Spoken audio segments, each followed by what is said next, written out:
So today we are going to create a Candyland landscape.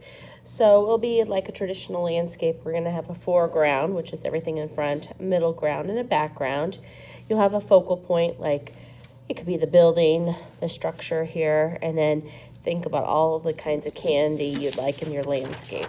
And then these are some examples of some candy that you can use, or you can think of obviously other types of candy. So what we're going to be doing today is our I Can statement is I will learn about landscapes so that I can draw an outdoor scene made up of delicious treats. So like I said, it's a traditional landscape in the fact that there's a foreground, middle ground, and background, and it's outside. Anything outside is a landscape. But what you decide to add to it is going to be totally using your imagination and using all sorts of candy and details to make it look fun, okay? So I've already kind of got one started. The first thing I should have done was write my name, Mrs. K, and my code. And then I'm going to turn it over, and I want to lay my paper horizontal so that I can get everything in. And I started off with a horizon line. This is where your sky meets your ground. And then I started the main structure. So my main structure, I had like the donut here, I had the ice cream, and I can have like the little details crisscrossing over here. I just have everything kind of loosely drawn. Since it's a building, I can add like windows here. However you want it to be more square windows, that's fine. And also like little chimneys and any kind of little details like that. I added the pathway here. Maybe my path is a rainbow path. Maybe my path has little sections.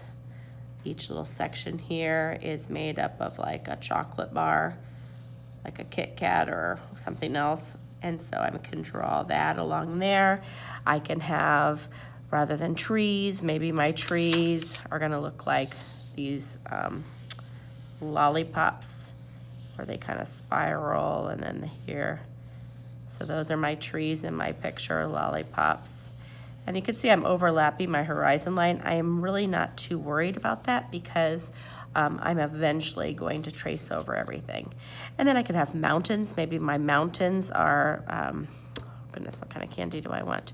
Maybe they're gumdrops, giant gumdrops for my mountains. Maybe I have little trees here with like, what are those called? The pops, cake pops.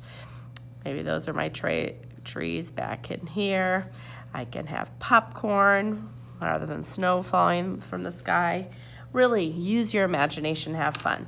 So you're gonna fill up the whole paper, and I love this that they have like a pond in this one, and then they have obviously the little trees. These have like iced cinnamon rolls as their mountains, and this one has what are those, waffles as their mountains. So, you know, like I said, just have fun with it, use your imagination. And then today, I'm hoping after you finish that you get to the Sharpie part. So you're gonna basically outline all of your pencil lines.